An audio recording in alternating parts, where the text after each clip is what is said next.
Vamos a iniciar con la primera conferencia de esta tarde, en donde don Baltasar Sosa, nuestro distinguido invitado, abordará el tema San Pío, sacerdote estigmatizado de Cristo. Don Baltasar Sosa Chávez nació en Acámbaro, Guanajuato, en México. Es egresado de la Asociación Católica de la Juventud Mexicana. Es benefactor emérito del Santuario del Milagro Eucarístico en la ciudad de Lanciano, Italia. Ha sido condecorado por su santidad Juan Pablo II en la sede del Vaticano el 8 de agosto de 1984. Esta condecoración dice así: Juan Pablo II, Pontífice Máximo, se ha designado decretar y conceder al señor Baltasar Sosa la insignia de la Augusta Cruz pro Ecclesia et Pontifice, establecida principalmente para cuantos se distinguen por su extraordinaria labor y empeño, y le otorga además la facultad de llevarla como condecoración. Por cierto, la porta. El señor Sosa Chávez es además autor del curso básico de Educación Integral. Durante 23 años fue editorialista del diario nacional El Heraldo de México. Ha impartido conferencias en Europa, Estados Unidos de Norteamérica, en casi toda la República Mexicana y en Centroamérica. Es investigador del Centro de Estudios Humanísticos de la Universidad Autónoma de Guadalajara. Es fundador del Centro de Cultura Católica, AC. Es editorialista en el diario 8 Columnas. En Televisión Internacional es panelista del canal católico María Visión. Nuevamente es un honor tener con nosotros a don Baltasar Sosa Chávez, hoy acompañado por el licenciado Héctor Gómez como moderador. Bienvenido.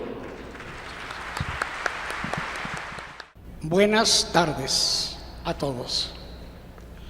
Y quiero agradecer a la universidad esta invitación solemne que me ha hecho para participar en el 6º Foro Fe y Ciencia de la universidad. También quiero agradecer la multitud de atenciones que no merezco de parte de las personas que han comprendido mi enfermedad. Mi pierna derecha está afectada, que me han brindado ayuda, y para ellos una veneración especial por haberme y seguirme atendiendo. Quiero suplicar a ustedes que vayamos despacio para considerar esta vida del Padre Pío de Pietrelcina. Esta plática durará aproximadamente 1 hora y la he dividido en 4 partes. La primera parte es con respecto a los antecedentes, que son interesantes para ubicarnos en el momento difícil en que nos encontramos, especialmente en México. Y en segundo lugar, vamos a dar una sinopsis del historial del Padre Pío, desde su nacimiento hasta su muerte. En tercer lugar, vamos a hacer algunas consideraciones importantes del curso de su vida, y al último vienen unas conclusiones. Principiamos para dar a ustedes a conocer la situación actual del mundo con relación a nuestra fe. Hay 3 opiniones de los sumos pontífices. Son comentarios trascendentes.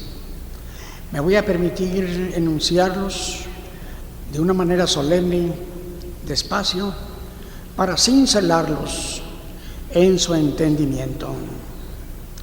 El primer comentario es del Papa León XIII y dice así: son tan sólidos los principios de la fe católica y tan en armonía con las exigencias de la lógica, que son más que suficientes para convencer al entendimiento más exigente y a la voluntad más rebelde y obstinada. Vamos a comentar esas frases. Somos católicos y él me dijo especialmente a los jóvenes: somos católicos, pero no conocemos nuestra religión. El primer mandamiento de la ley de Dios, amarás a Dios sobre todas las cosas, nos obliga a instruirnos en religión. La persona que no está instruida en religión es fácil presa de las sectas. Y entonces en México contemplamos ese tremendo panorama en donde hay más de 300 sectas que están en el país y nos dan miedo de la forma como proceden, porque van a los hogares, penetran las familias, conquistan a los jóvenes, se meten en las instituciones, se meten en la radio y pagan mucho dinero en televisión, a tal grado de que asusta el ver cómo esas sectas conquistan almas para sus molinos, llevan agua a sus molinos. Entonces el Papa León XIII puntualiza esta verdad, que los principios de la fe católica son sólidos y que los razonamientos que tenemos para considerar la verdad completa de nuestra fe son razonables. Por lo tanto, es necesario que todos en este foro entendamos que, bendito sea Dios, hemos sido bautizados en la Iglesia Católica y pertenecemos a la Iglesia en nuestra parroquia, en nuestra diócesis, en la patria entera. La segunda opinión es tremenda, es del Sumo Pontífice Juan Pablo II. Esa declaración la hizo en Brasil y el Papa Juan Pablo II criticó la insuficiente formación religiosa de los fieles católicos, que los torna vulnerables a las supersticiones, a la fascinación de grupos o corrientes religiosas incompatibles con la fe católica. Esto claramente destituye el valor de todas las pseudo religiones que existen y que nos quieren meter cosas arbitrarias en contra de nuestra fe. Pero el tercer comentario es de nuestro actual Sumo Pontífice, el Papa Benedicto XVI, que voy a leer muy despacio, porque este Papa pone los dedos o el dedo sobre la llaga. Dice en Roma, nuestro actual Pontífice Benedicto XVI ha dicho: la ignorancia religiosa ha alcanzado un nivel espantoso. Cuando yo leí por primera vez esta frase, sentí un escalofrío, porque el Papa pone el dedo en la llaga, y al decir que la ignorancia religiosa ha alcanzado un nivel espantoso, quiere decir que estamos en grado máximo de ignorancia religiosa. El Papa sigue diciendo: la fe de la Iglesia parece una cosa del pasado muy lejano. Él dice: creo que es importante tomar nuevamente conciencia del hecho de que la fe es el centro de todo. Vamos a hacer algunos comentarios sobre esas frases. Todos nosotros sabemos en qué condiciones se encuentra la religión católica en nuestra patria. Uno de mis antecesores en esta cátedra mencionó que los enemigos de la Iglesia no están afuera, sino que están adentro. Socavan nuestra fe a partir inclusive de los seminarios. Hay sacerdotes, hay obispos que se contradicen y que nos dan un panorama negativo de lo positivo que es la fe y nos han convertido, lo digo despacio y fuerte, nos han convertido en ateos prácticos. Echemos una mirada general a este panorama. Todos van a misa, a veces se confiesan, con frecuencia comulgan, pero los jóvenes y las chicas ya no van tanto a misa, se han alejado de la Eucaristía, van al templo, dicen ellos, cuando me nace. Es una obligación, no es un compromiso. El compromiso se puede romper como cuando uno tiene un compromiso de un negocio y que no puede acudir a la cita, habla por teléfono y traslada esa cita a otro día. Son compromisos, inclusive el anillo de compromiso entre los novios se puede nulificar X causa, pero es un anillo de compromiso. Una vez casados el hombre y la mujer, ya no es un compromiso, es una obligación. Por ahí en la época moderna se utiliza un vocabulario que a mí no me gusta. Dice el compromiso del bautismo. No es compromiso, es un don de Dios, es una obligación de amor que tenemos que corresponder a Dios porque nos ama y porque a través de los sacramentos nos concede la gracia santificante. De tal manera que romper el compromiso del bautismo para mí es una tontería, porque es una obligación ser fieles a Dios, ser fieles a la Iglesia, ser fieles a la gracia. Entonces, este panorama que presentan los papas es real, es verdadero, y estamos inmersos en ese ambiente, porque aquí en Guadalajara y en todas partes la juventud se ha alejado peligrosamente de Dios. Vayan ustedes a los centros de corrupción, vayan ustedes a los centros de diversión, vayan ustedes a las cantinas disfrazadas para jóvenes y verán ustedes que están llenas. Asisten hombres, mujeres, muchachos, muchachas, fuman, beben, se entregan a los vicios y les podemos preguntar ahí mismo en el antro, ¿eres católico? Y dicen, soy católico, soy católica. Pero ¿cómo es que te atreves a decir que eres católica y estás en un centro de corrupción? Estás echando a perder tu salud y aparte ofendiendo a Dios, que es lo principal. Eso no les importa ahora. Están necios en querer vivir una vida independiente de la fe y solamente la fe la tienen por encima para cuando hay una fiesta religiosa, cuando es de la Virgen, una peregrinación, etc. Pero en su vida privada estamos traicionando a la fe, estamos burlándonos de Dios y burlándonos de los mandamientos. Este panorama es horrible, que no tan solo es de esta época, sino es de la historia del mundo. Siempre ha habido enemigos de la Iglesia, inclusive caballos de Troya, que se meten a la Iglesia para corromperla. Y yo me atrevo a decir una cosa, que por ejemplo, hay unos transatlánticos modernos que nos llevan a Europa, y yo diría que el católico debe de ahora en adelante pensar una cosa para sostener las verdades pontificias.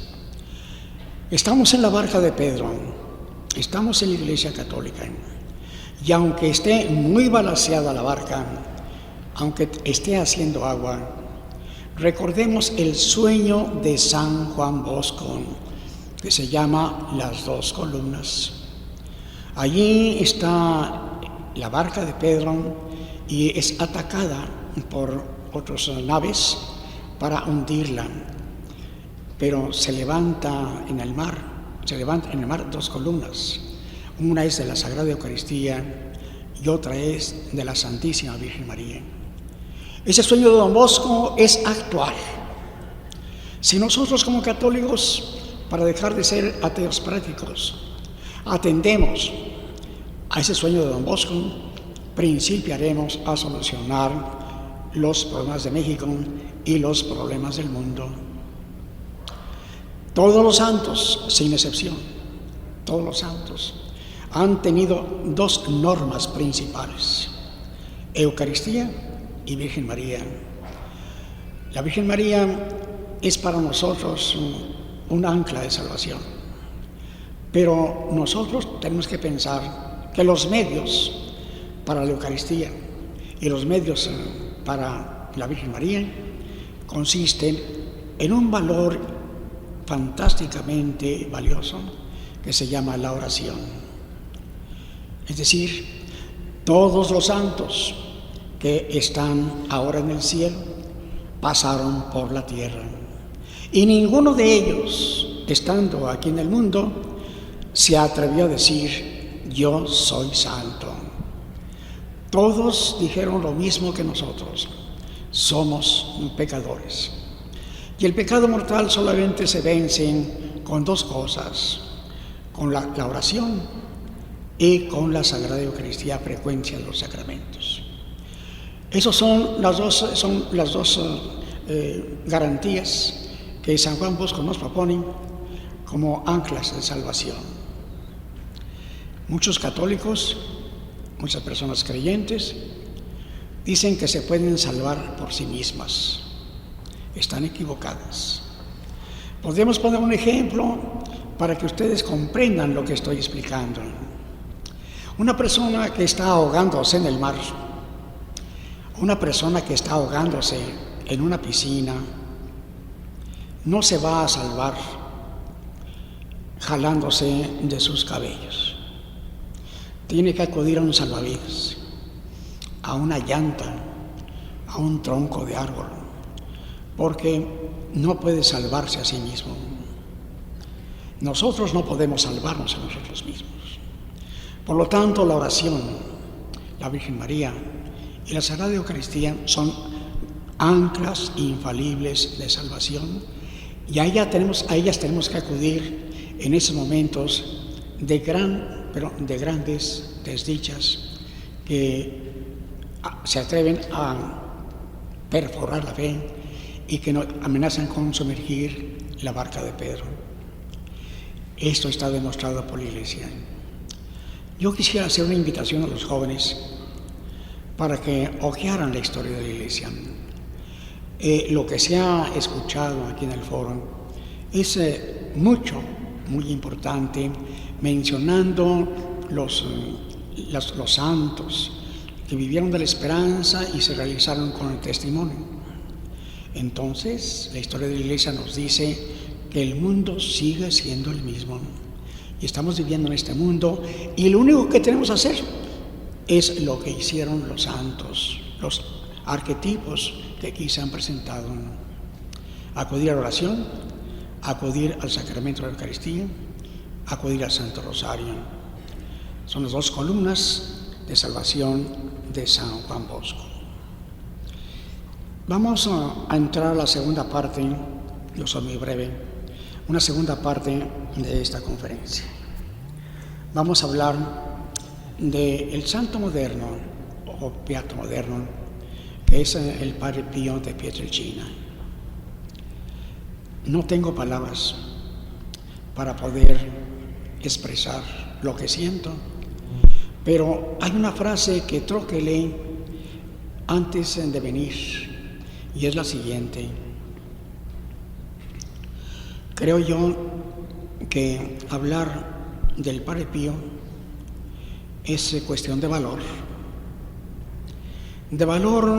porque el Padre Pío nos da un ejemplo práctico de lo que es la vida cristiana, el valor de la oración, el valor de la Eucaristía y la Virgen María. La vida del Padre Pío es toda una vida de crucifixión. Él padeció las 5 llagas de Cristo y duró estigmatizado 50 años. Voy a leer en esa segunda parte la lista de las fechas, de los datos principales de su vida. Es un resumen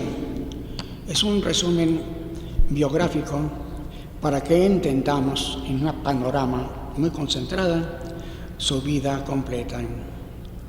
El Padre Pío nació aproximadamente a las 5 de la tarde del día 25 de mayo de 1887 en un lugar que se llama Pietrelcina, cerca del mar Adriático, en Italia. El Padre Pío fue hijo de dos grandes cristianos, de Horacio y de Guadalupe, pero después de ese 25 de mayo nos dice la historia lo siguiente. El 26 de mayo, unos días después, el día siguiente de haber nacido, fue bautizado. El 6 de enero de 1903, el Padre Pío entró al convento de los capuchinos. Después, el 22 de enero de 1904, fecha de su primera profesión religiosa. En abril de 1905, vuelve a su lugar de origen. En 1907, profesa solemnemente. En 1908, continúa con los estudios. El 21 de diciembre de 1908, recibe el subdiaconado en Benevento, cerca de Pietrelcina. En 1909 a 1915 vive en Pietrelcina en casa de sus padres por causa de sus enfermedades. El 10 de agosto de 1910 es consagrado sacerdote. En octubre de 1911 se encuentra de paso en Nápoles. El 26 de agosto de 1912 viene el Padre Pío nuevamente a Pietrelcina. Viene la historia de toda su relación con respecto a su vida, que vamos a mencionar en sus partes principales enseguida, hasta la fecha en que muere a los 81 años, allí en San Giovanni Rotondo, en la madrugada del 23 de septiembre de 1968. En 1918, cuando él tenía 31 años, fueron cuando brotaron los estigmas visibles en el cuerpo del Padre Pío. Y de 1918 a 1968 fueron 50 años de estigmatización. En la historia de la Iglesia hay más de 300 personas estigmatizadas. Pero el Padre Pío es una excepción porque es el único sacerdote estigmatizado. La primera persona estigmatizada fue San Pablo. Pero en esos 50 años que duró el Padre Pío con sus estigmas en sus manos, en su costado y en sus pies, es notable el milagro de que solamente se alimentó de la Sagrada Eucaristía. De tal manera que los jóvenes y nosotros debemos de entender que la Sagrada Eucaristía no tan solo nutre el alma, sino también el cuerpo. Hay veces que en el sacramento de la extrema unción, cuando el sacerdote da la comunión al enfermo, el enfermo se restablece. ¿Por qué? Porque la Sagrada Eucaristía también da la salud al cuerpo cuando Dios lo quiere, por supuesto. Todo esto viene a nosotros a resumirse en una historia de milagros constantes. Durante la vida del Padre Pío, él da demostraciones de una constante crucificación porque de sus llagas, brota un equivalente de una taza grande de sangre, y él solamente se alimentaba como un niño de 4 años. Los doctores que comenzaron a examinarlo declararon enfáticamente, definitivamente, que era un caso sobrenatural. Voy a hacer una pequeña explicación del milagro para que lo entendamos. El milagro es un hecho sobrenatural. Lo que es natural no es milagro. Y el milagro solamente lo hace Dios. Porque Dios es el creador del universo y el autor de las leyes del universo. Dios hace milagros cuando a Él le place. Cuando se los pide la Santísima Virgen María, que es su madre, como en el caso del primer milagro que hizo Jesucristo en Caná de Galilea, convirtiendo 600 litros de agua en 600 litros de delicioso vino. También Dios hace milagros por intercesión de los santos. Y por qué no decirlo, también Dios hace milagros cuando nosotros se lo pedimos y merecemos esa gracia. En suma, la vida del Padre Pío es un constante milagro, porque todos los días de sus llagas brota sangre. El Padre Pío cumplió con todas sus obligaciones de sacerdote. Decía misa, confesaba, asistía a los enfermos. La misa la comenzaba a decir a las 6 de la mañana todos los días. Y dicen que era una misa larga. Duraban 2 horas y media, cerca de 3 horas. Porque las llagas que tenía en sus pies no le permitían caminar. Y durante la misa del Padre Pío, multitudes se agolpaban para presenciar esta misa. Era una misa divina. El Padre Pío se transformaba en el momento de la consagración. El Padre Pío era otro Cristo en el momento de la última cena. El Padre Pío tenía 2 gracias sobrenaturales que hay que conocerlas. Primero, él tenía una transparencia espiritual. En las confesiones, él conocía el alma de los penitentes, y cuando callaban algún pecado, el Padre Pío lo recordaba. De ahí brotaban conversiones, porque es muy difícil penetrar en el alma de un pecador. Y el Padre Pío tenía esa costumbre de decir a los pecadores sus pecados antes de que ellos lo confesaran. Y cuando se escondían, entonces el Padre Pío decía: te falta algo. Y es cuando los pecadores reconocían en el Padre Pío ese don maravilloso de la transparencia espiritual. Hay muchas conversiones del Padre Pío en el confesionario, muchas.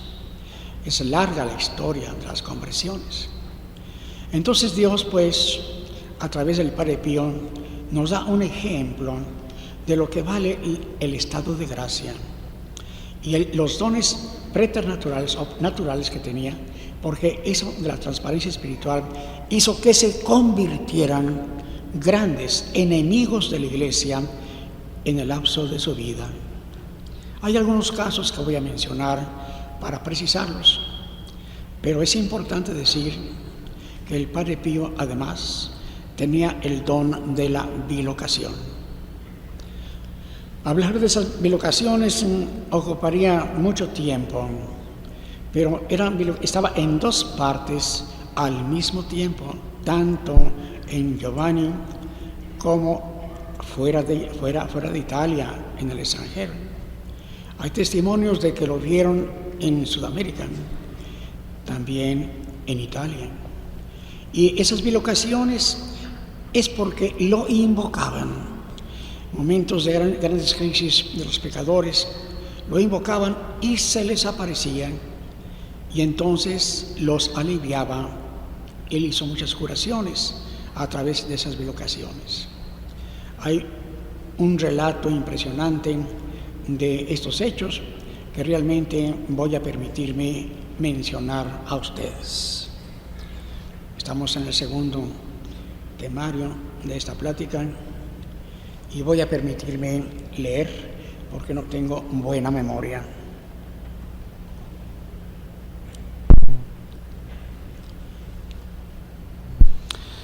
El Padre Pío fue bautizado con el nombre de Francisco. El Padre Pío, desde niño, desde joven, sufrió, padeció en su carne los terribles y espantosos suplicios, asaltos de Satanás. Se le puede comparar estos asaltos con la vida del santo cura de Ars. El Padre Pío, con sus padres y sus 7 hermanos, vivieron en Pietrelcina, en una familia extremadamente pobre, a tal grado que su papá Horacio tuvo que emigrar a América para poder ganar poco de dinero y enviarlo a Italia, no tan solo para el sostenimiento de sus hijos, sino también para su educación. Por lo tanto, después de muchos años en que Horacio estuvo en América, regresó a Pietrelcina y hay cosas notables que hay que decir con respecto al nuevo encuentro de Horacio con su hijo. Sus padres fueron unos hombres, hombre y mujer, casi santos, por su espíritu apostólico, por su fe y el buen ejemplo que proporcionaron. Eran tan pobres que por 5 liras al mes, Francisco fue educado por un maestro enemigo de toda creencia religiosa, especialmente de la fe católica. Se trata de un sacerdote que había colgado los hábitos y vivía en concubinato. Desde muy pequeño, Francisco sintió la inquietud religiosa y la necesidad de salvar almas. Eso es lo que necesitamos nosotros. Necesitamos tener un espíritu de apostolado que alimentamos con la gracia santificante. Salvar almas y salvar la nuestra son los negocios más importantes que un cristiano puede tener en la vida, salvar su alma y salvar las almas. Entonces, se trata de un sacerdote que había colgado los hábitos y no podía Francisco entender sus lecciones. Fracaso fue terrible. Le enseñó unas lecciones de latín, pero al confesarse, no confesarse en el sacramento, sino al decir a su madre que no podía progresar, su madre se inquietó fuertemente y le preguntó a Francisco: ¿qué es lo que existe entre tú y el maestro? Porque no lo entiendo. Y las palabras del Padre Pío fueron absolutamente claras.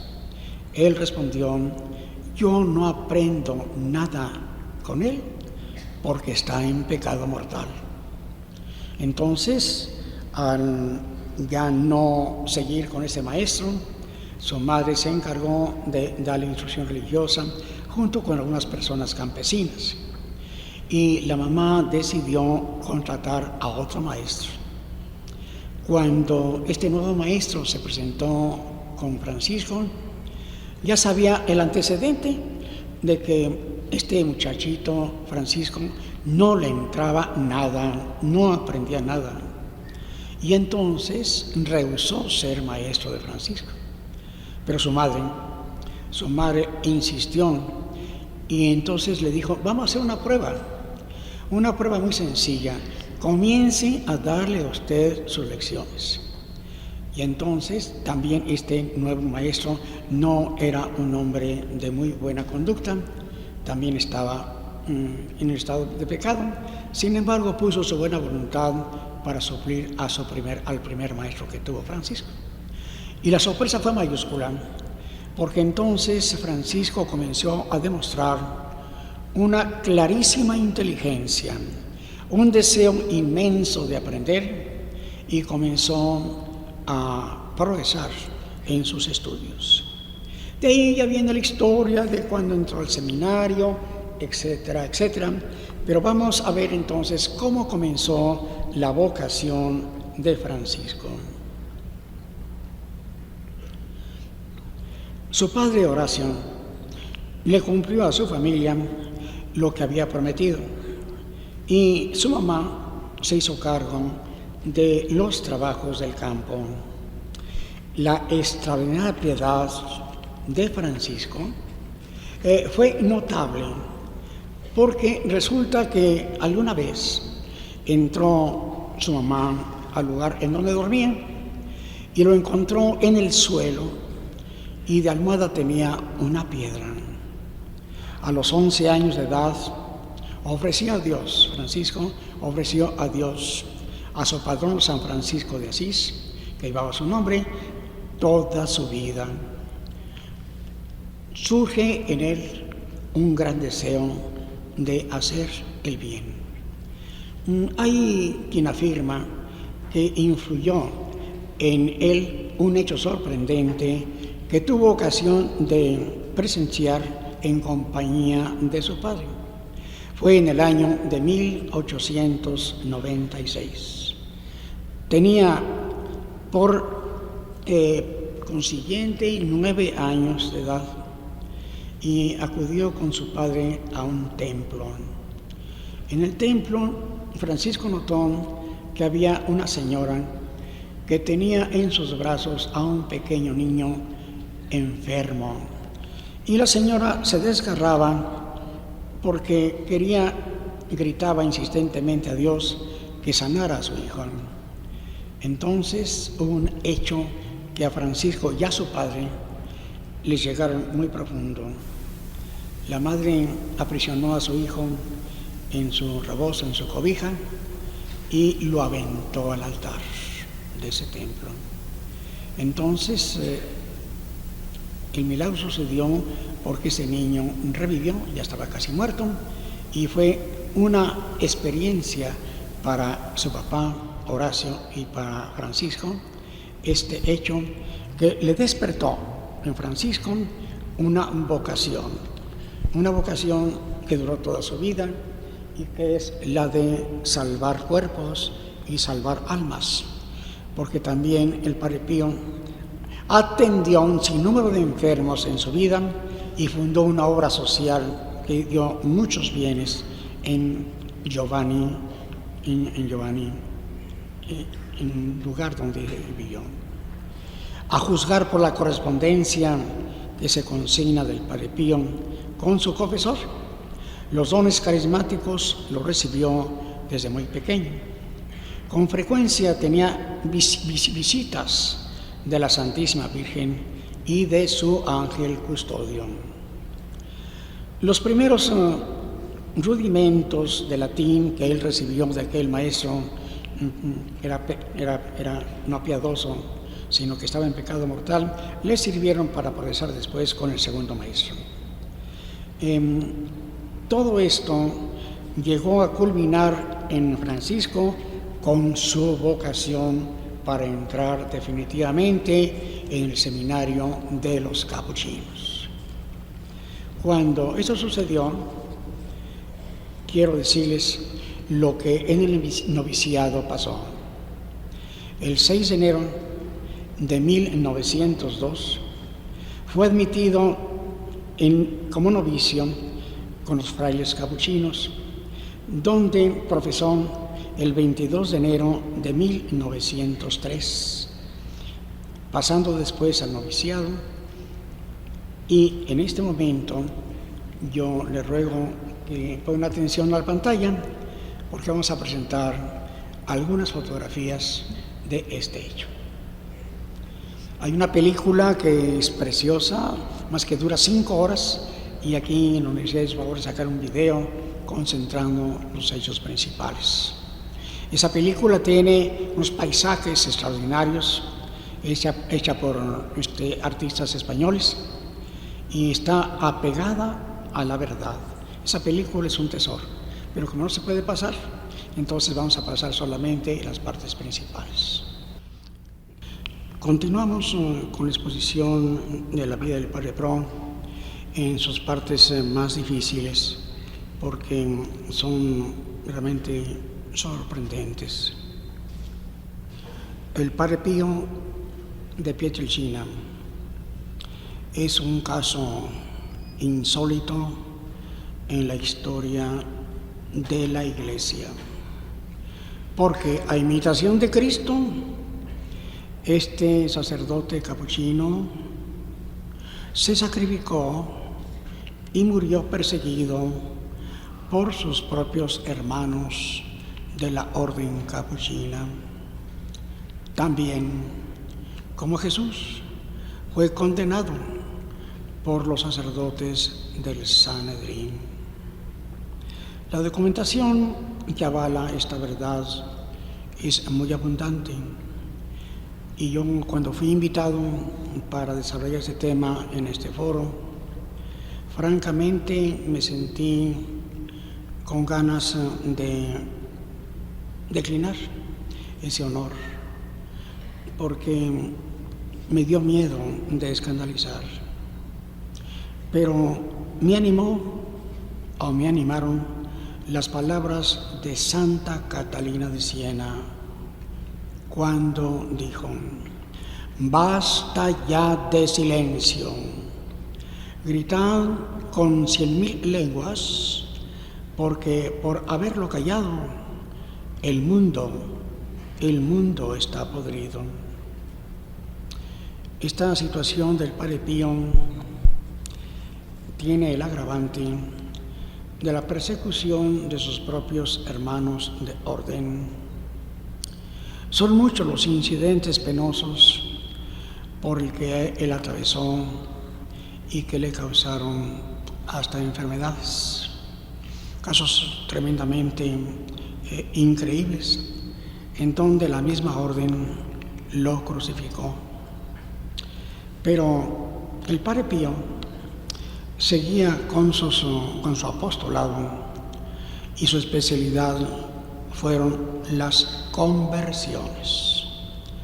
También el señor licenciado Juan José Leaño Espinosa me proporcionó estos datos, suplicándome que los hiciera llegar a ustedes.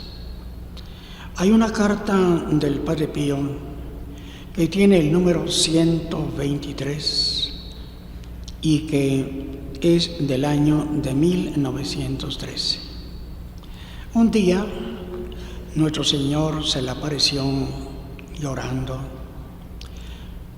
y mientras mira a un grupo de soldados que se han quitado de soldados, sucede que muchas de las veces esas entrevistas o incidentes en la vida del Padre Pro llegaron al grado de que, así como vieron que un día estaban los soldados quitándose sus arrestos, un día vio que los sacerdotes se estaban quitando los ornamentos de la misa. El Padre Pío ve a nuestro Señor que voltea la cara gritando: carniceros. ¿Por qué? ¿Carniceros por qué? Después el Padre Pío, en la misma carta, dice que nuestro Señor explicó así esta visión: por la ingratitud de los sacerdotes, y segundo, por todos los sacerdotes que ingresan en la masonería. Es el caso que estamos viviendo principios del siglo XXI, fines del siglo XX, en donde, según ustedes, mis queridos hermanos, han contemplado a sus sacerdotes de su parroquia o parroquias que visitan, en donde los sacerdotes no cumplen con su ministerio y escandalizan fuertemente. ¿Por qué razón? Pues porque son masones. No es escándalo esto, porque la Iglesia siempre ha estado infiltrada, pero hace poco ha recrudecido esta infiltración en la Iglesia. La masonería ha dictado como orden a sus asociados, sobre todo a los jóvenes, que entren a los seminarios para atacar a la Iglesia dentro de la Iglesia. Por eso la barca de Pedro, además de que ha sido balaceada por fuera, también ha sido perforada por sus viajeros sacerdotes. No sé si ustedes, y esta una meditación que no me atrevía yo a exponer, pero la hago en obediencia, no sé si ustedes se hayan escandalizado a ver muchas actitudes de sacerdotes que traicionan a Cristo en su ministerio sacerdotal. Da tristeza decirlo, pero son muchos los sacerdotes masones. También la masonería ha empleado sus redes para conquistar a las mujeres. Y ahora hay más mujeres masones que hombres masones. Por lo tanto, estamos en una época de destrucción de la Iglesia, y pudimos llamar autodestrucción porque los destructores son sacerdotes y a veces religiosas. Esta advertencia es la razón por la cual yo iba a declinar ese tema. Pero como Santa Catalina de Siena lo dijo, no hay que callar, hay que decir lo siguiente de una manera muy prudente. Nosotros los humanos tenemos defectos, tenemos miserias humanas, naturaleza caída. Entonces, los sacerdotes y las religiosas son humanos también y son víctimas de estas lacras. Es decir, los sacerdotes y las religiosas no son ángeles, tienen naturaleza humana y pecan como nosotros. El Papa se confiesa, los cardenales se confiesan, los párrocos se confiesan, los sacerdotes se confiesan, las religiosas se confiesan. Pero hay de pecados a pecados. Hay pecados muy graves, y entre los pecados gravísimos es pertenecer a la masonería. Una persona que trabaja en una empresa, un obrero que trabaja en una compañía, un empleado, una empleada que trabaja en una institución o organización, pueden ser masones y son católicos. Entonces la premisa fundamental de esta plática, una de las premisas fundamentales, es la que enseguida voy a decir. No se puede ser católico y masón. 8 romanos pontífices han decretado excomunión no tan solo a los masones, sino a las personas que ayudan a los masones, a las personas que les alquilan los edificios o los locales para las ceremonias satánicas, también todas las personas adeptas o simpatizantes a la masonería. Tienen que tener cuidado porque fácilmente van a ser conducidos a la sinagoga de Satanás, a la masonería. Y ese es el drama del siglo XX y siglo XXI en que estamos viviendo. Y nosotros, los seglares, tenemos la obligación de ser valientes, no ser cobardes.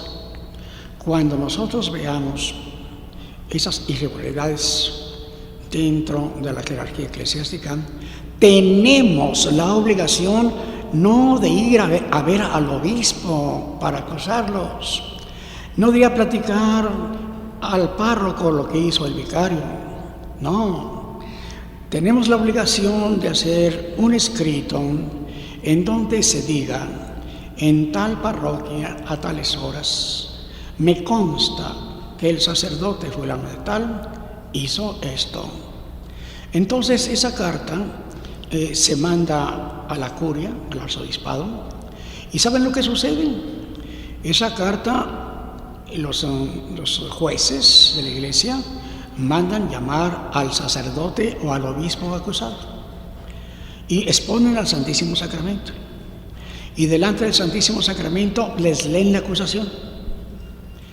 Si la persona que acusa dice la verdad, el sacerdote acusado guarda silencio o declara francamente que es verdad. Hasta entonces la iglesia procede, antes no, hasta que haya una acusación formal.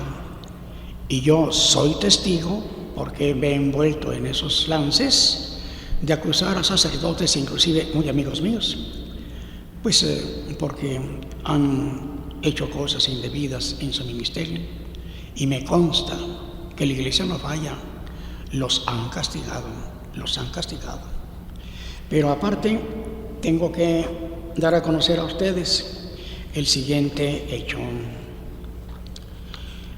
El gran maestre de la masonería italiana, por supuesto con sede de Roma, de apellido Testa, en una ocasión anunció a los medios de comunicación que iba a San Giovanni Rotondo a desenmascarar al Padre Pío, a demostrar que era un charlatán y que era un mentiroso, que sus estigmas eran falsos.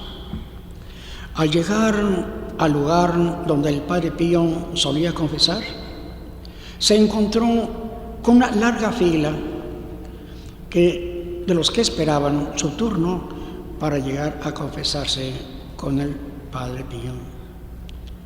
Entonces, al estar esperando ese turno, en un momento, al terminar el Padre Pío de confesar a una persona, se levanta del confesionario y, recorriendo la fila, llega a donde se encontraba Testa, a quien interrogó: ¿qué haces aquí? Tu lugar no es este, tu lugar está en el confesionario. Entonces Testa se dirige al confesionario, se confesó y se convirtió realmente al catolicismo. Fue una de las convicciones más sonadas del siglo XX. Tengo en mis manos un pequeño libro que se refiere a eso. Se llama Conversiones Notables del siglo XX. Es un resumen de hombres y mujeres importantes en el mundo que regresan a la iglesia. No voy a leer porque es muy largo, pero aquí están los nombres y los testimonios de sus conversiones. Es decir, así como mencionamos que el mundo está revuelto, estamos en una tempestad de grandes desastres morales, también hay que decir que esta época es privilegiada, porque es la época de mayor número de conversos al catolicismo. Pero no conversiones de personas de la clase media o de la clase baja, que sí las hay. No, conversiones de grandes personajes de fama internacional, que sin necesidad de discusiones, sin necesidad de altercados, han recibido la gracia de descubrir en el catolicismo la salvación de su alma. Y así, esas conversiones notables del siglo XX a los jóvenes los deben de fortalecer psicológicamente, mentalmente, moralmente, espiritualmente. Porque si estos grandes hombres y mujeres se han convertido a la fe católica, es porque, como dice el Papa León XIII, han encontrado en la religión católica la respuesta perfecta a todas sus dudas, a todas sus inquietudes. En este libro está narrada la conversión de un ministro protestante de apellido Owen. Él durante 10 años estuvo atormentado mentalmente por las dudas del protestantismo, pero no podía salir de esas dudas. Iba con sacerdotes, iba con personas muy doctas en la historia de la iglesia, pero ninguno le convenció, ninguno le convenció. Llegó el momento en que él tomó una decisión muy tonta, pero muy atinada. En Nueva York, está en Nueva York, entró a la iglesia de San Patricio. Él no rezó, él no se confesó, él no hizo actos de desagravio, no rezó el rosario. Solamente lo que hizo fue sentarse enfrente del sagrario. ¿Cuánto tiempo tardó? Quizás 10 minutos. Y de ese sagrario salió plenamente convertido a la religión católica, y así lo firma en este documento en donde narra su confesión. ¿Qué significa todo esto que estamos diciendo respecto a las conversiones? Que cuando nosotros tengamos en cuenta el valor de la oración, vamos a coadyuvar a la salvación del mundo. San Agustín tiene una frase maravillosa que todos deberíamos de saber de memoria. San Agustín dice: la oración es la fuerza del hombre y la debilidad de Dios. Es la fuerza del hombre y la debilidad de Dios. Dios no tiene debilidades, pero San Agustín los plasma de una manera muy objetiva para decir cuánto vale la oración. De tal manera, mis queridos hermanos, el provecho de este foro internacional, sexto foro internacional Fe y Ciencia de la Universidad, nos debe de llevar a conclusiones prácticas en nuestra vida personal, en nuestra vida familiar, en nuestra vida social. ¿Y cuáles son esas conclusiones? Las voy a enumerar.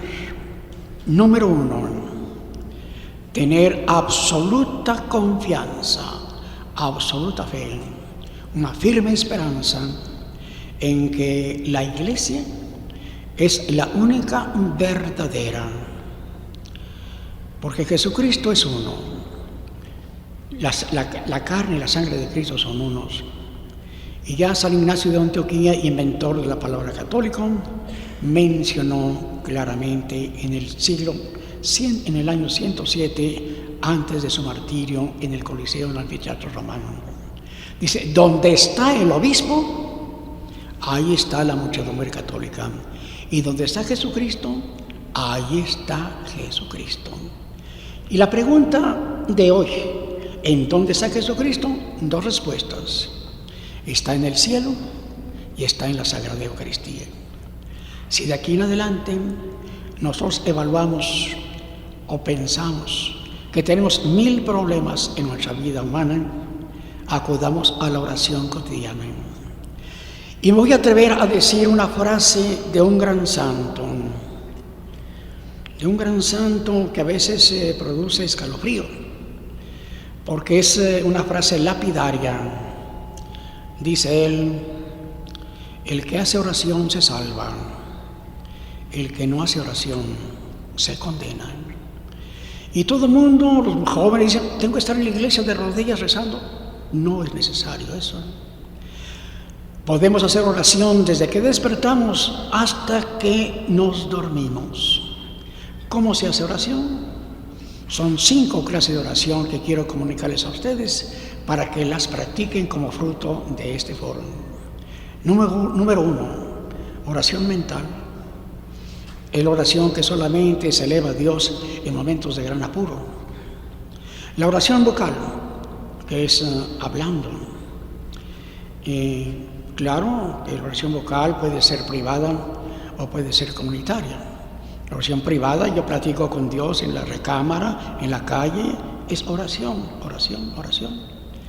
Pero también qué bonito es en el templo hacer oración comunitaria en la misa, en el Santo Rosario. Y también la tercera oración es la de la garganta. ¿En qué consiste la oración de la garganta?